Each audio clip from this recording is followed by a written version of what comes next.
Hello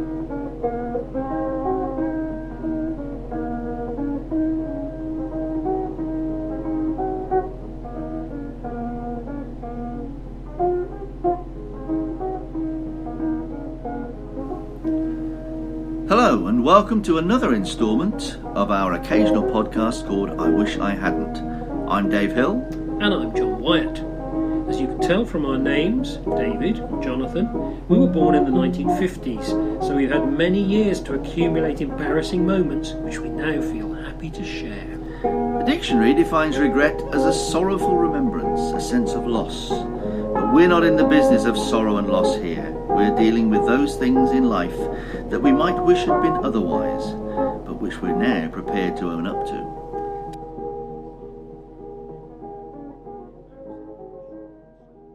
Well, I was going to start by saying that firstly this is an episode where we have invited some friends along, as we did once before for the episode All Our Devoted Listeners who heard All at Sea. And we have Lynn, Alan and Mandy here because John and Dave are on holiday. Yay! And so some alcohol has been taken, and we thought we'd do a podcast, and we're going to discuss something that all of us have had a lot of. Sorry, not alcohol. Mandy's having trouble finding her way into the Maltese. Yeah, you can see we're high rolling tonight. Alcohol's been taken, but now it's Maltesers. Yeah. Now, something that we've all had a lot of, because most of us are missing some hair now. All of us are missing some teeth. But what we've got a lot of, and had a lot of, is birthdays. Oh yeah, too many really at the moment. Birthdays. So, I want to know people's first birthday memory, people's worst birthdays, people's best birthdays. I remember many years ago going to a birthday party at, in Bedminster Square there was the little shop on the corner that used to be like the paper shop, and it was Lord's at the time. Oh yes, Deborah Lord. It was Deborah Lord's birthday party because she was at primary school with me. Okay. Yeah, and it was fun. There were lots of jelly and ice cream and all the normal things. How old were you? About 20? yeah, 22. But the worst thing about it was a Saturday afternoon, which was, Saturday afternoon party, and I thought that we were going to be home by 5 o'clock, and we weren't. Was that important to you? It was important to me because at 5 o'clock on the television, black and white, was a programme called The Tenderfoot.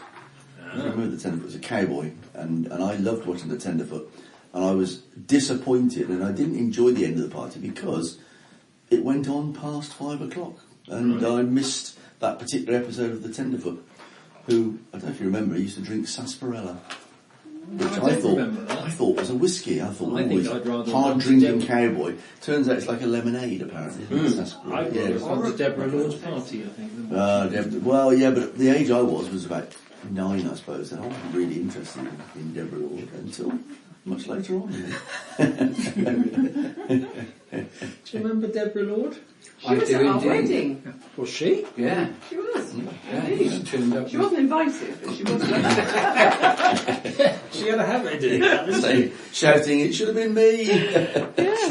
Were you invited to Deborah Lord's party, or did you crash that one? No, I was invited. Okay. I was a friend. Yeah. I think we're in the same class, so Yeah. So what's your first memory of a birthday? I'm trying to remember. Did you have parties? I suspect so. Oh, I do remember one. We had one, because my birthday's in June, so it's right in the middle of the summer. That's good. And we did have one in a field near where we lived. And I think most of my class must have come. And it was really lovely, and we played rounders. It was just my mum and a lot of... And Deborah Lord. Girls. No, but she wasn't at school with me. Yes, and that's probably the first one I can remember. Okay. So I must have been quite... I can remember crying at a party, bobbing for apples, because I didn't win. You didn't want to ram.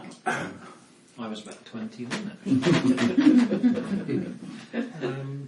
actually. Yeah, I mean, you know, I remember going to other people's parties and then not enjoying them, not for any special reason, not just because it wasn't, you know, it wasn't much fun, really. It was. We were talking the other day about the fact that these days they will have to go do party bags for everybody. Yeah. And I don't think they did party bags in those days. You just went and you had your jelly, your ice cream, your sandwiches, and fizzy pop. Yeah. And then You took a piece of cake home. you took a piece of cake. Yeah, You took a piece of cake. a Yeah. piece of cake home. Yeah. That was always quite nice, wasn't it? Taking a piece of cake home, Well, especially if you got the icing and marzipan. Which I Did used you to always like. get birthday cakes? Yes, always had birthday cakes. One of our children's parties, our children, one of our friends' sons, his mum was very hot on, you know, sensible, good food. And as the party was coming to an end, he came up to me and he said, "Auntie Mandy," and I said, "Yes, darling."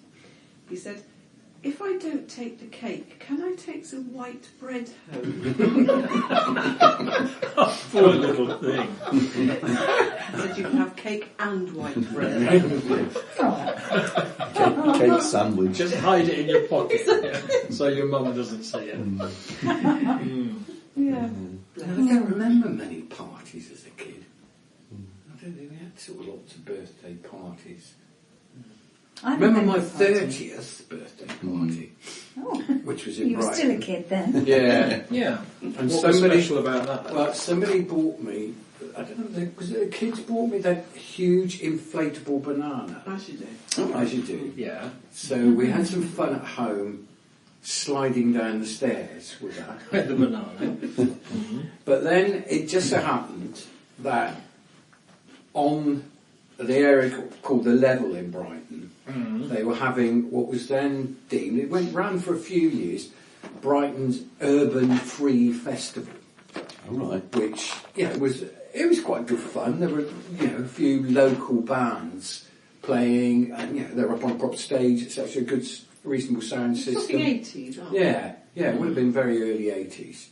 Anyway, what was quite sweet was we went down to this, and I think it was Joe said, are they all these people here, your friends, Dad, and come to your party? There's probably about 3,000 people there. So that was that. But then during the festival, it was just an afternoon thing. It was great fun. But then Joe came running.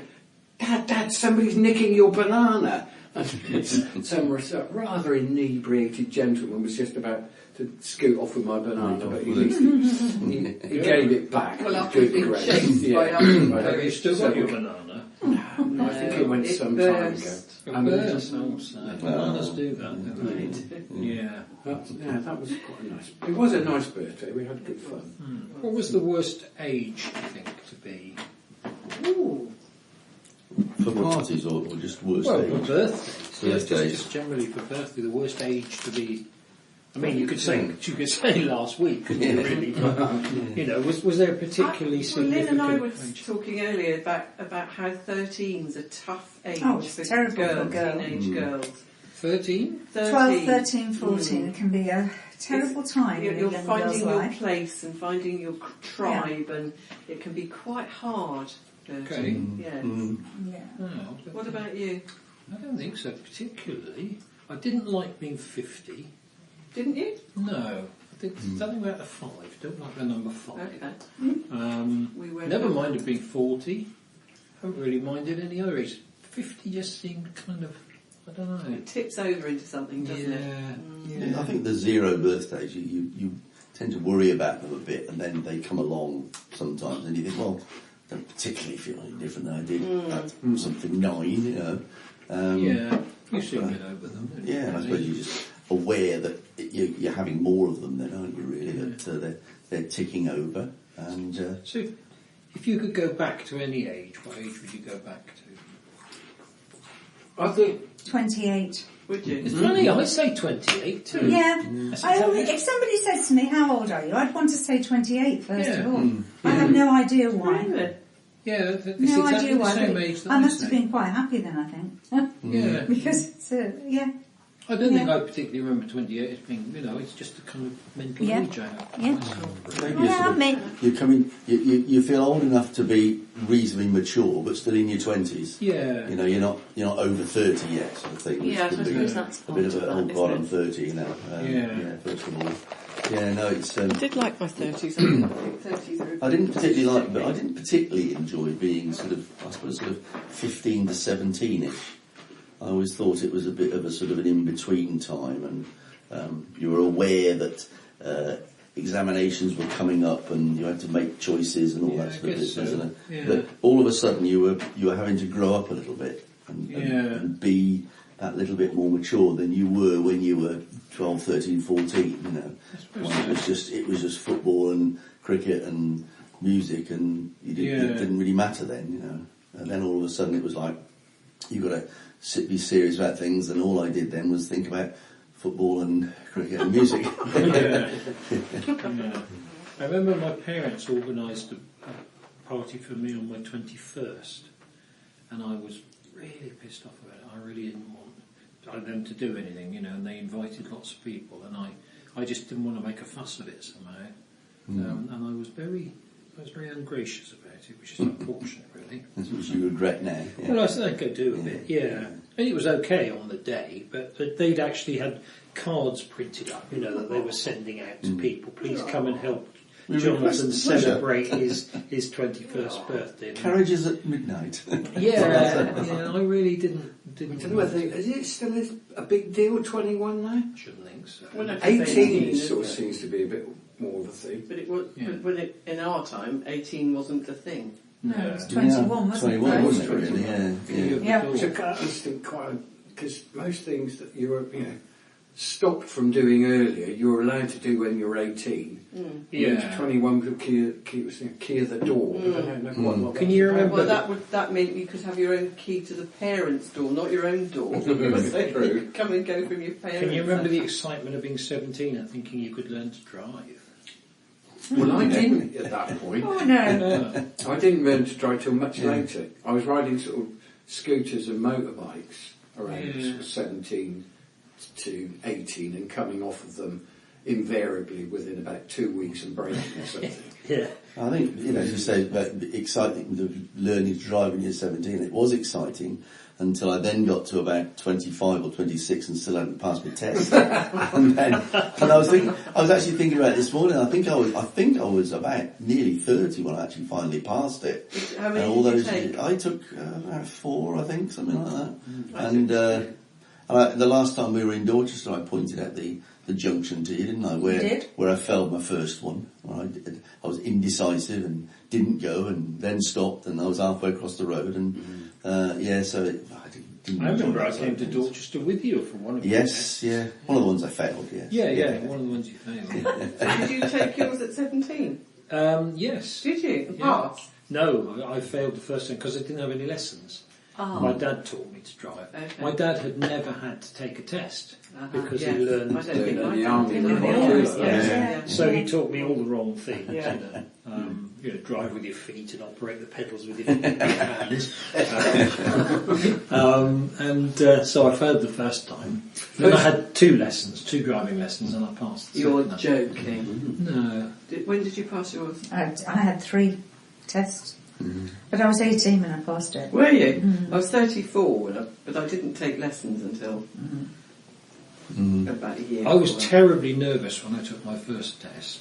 Were you? Yeah. It's scary. Yeah. But the second test I didn't, because I had a sort of revelation a few days before. I just stood at the side of the road and I watched all these people going by, and I thought, if all these idiots can pass it, surely I can. Do you remember Turned out you could. Yeah, it is. Yeah. remember the school friend of ours who took his test in, it's either Poole or Bournemouth, and he took the test. He drove out of the driving test centre into a line of traffic, and then crawled along for about 25 minutes in this line of traffic, and then was asked to turn right and go back to the test centre, and got back to the test centre and said, the examiner said, yeah, you're fine, you've passed. Didn't have to do any of the other stuff at all because he just dealt with being in traffic and quite calmly, you know. Wow. Yeah. I wasn't too nervous about my that was- driving test because my driving instructor, who was an ex-police driver, if I used to smack my hand, if I was going to change gear into the wrong gear or the wrong time, I was quite nervous. Really? Yeah, I mean, when I actually came to take my test, I mean, he was a very good instructor, but you wouldn't get away with that nowadays, would you? You smack my hand if I was going to change gear at the wrong time. So when I came to take my test, I was more relaxed with the driving examiner rather than the instructor. Yeah, I thought he was horrible, that man. What other rites of passage do you get with it? Well, obviously pension. That's a good one, isn't it? Particular age when you get to pension. Although that's changed so much. I know you had to wait for years, didn't you? And nobody gets it. Well, we had to wait a little bit, didn't we? I had to wait 6 months Dead past on the 65 any longer. I had to wait 6 years. Yeah. I'm on. Yes. I had to wait 3. Yeah. So there isn't any other particular. I mean, you could vote now, I suppose. That was a thing. Yes, us girls can vote now. Yeah, that's right. Yeah. Going back to the age of majority and that, I mean, there's lots of movement now for 16-year-olds to vote, isn't it? Will that become the new 18 when it comes to birthdays? What do you think about that? I don't know. I mean, it's very difficult.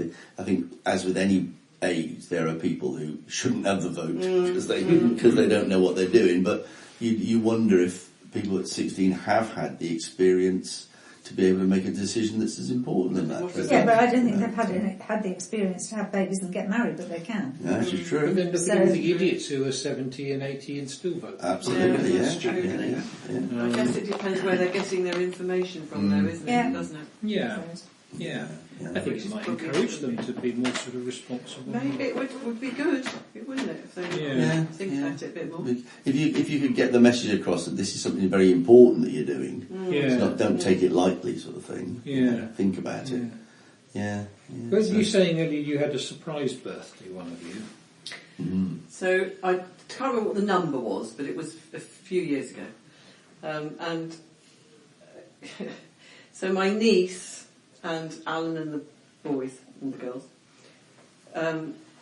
decided they were going to give me a surprise party. And my niece was coming down from London and her children. It was all very lovely. I obviously didn't know anything about it. So in order to get me out of the house, Joe said he bought me a facial in Lewis, which is a little place, Rottingdean, little village just along from us, which I thought was really lovely, very thoughtful. However, I didn't know about all the panic. On the morning of this, the woman who was going to give me the facial emailed Joe to say, I'm not well, I'm sorry, I'm going to have to cancel the facial for your mother. I'm terribly sorry. But then they were left with, what are we going to do with her to get her out of the house?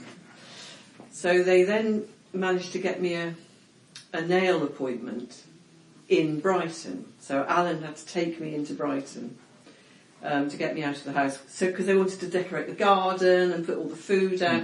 They'd been hiding in a car up the road, my niece and her 3 children and my nephew. Anyway, so off we went to Brighton. I had my nails done. It was very lovely. Came back and it really was a surprise. I mean, I had not any inkling. You know, before we were talking about what do you regret about some things. The only thing I regret about that is the lady who cancelled, she was so sorry, she offered a £90 token for me to use another time, which was amazing. Yeah. So I went along for an appointment, and she was Russian, not necessarily relevant, but it was quite funny. And she was explaining that she was learning to use a new electronic way of stimulating and making the face look marvellous and getting rid of wrinkles. And because I'd got such a big, voucher, I said, well, I'll go for that, that's fine. However, when I was lying down, she'd give me a massage and blah, blah, blah. And then she said, I'm not going to do the accent. I'm going to try this now. And I said, it will be marvellous. You'll look fantastic. I said, okay. So she sort of had me laying down, and then there was something going on behind my head. And suddenly these things were put on my face, and then electricity was coming through them and giving me little shocks all over my face. And I could hear her turning the page on the instructions behind my head. And at one point I said, sorry, turned the page back and looked at the instructions again. So I had it up a bit too high. A cattle prod. So I was sort of lying there waiting for the next shock the whole time. Oh dear, it was really quite £90 unpleasant, well spent, frankly. I think. Well, I didn't ever go back. Did it make you look? No, Oh, okay. Right. not That's different. That's disappointing. Yes, so that, I did regret that a little bit because it was a bit painful. But. Join us for part 2 of our Ely podcast soon.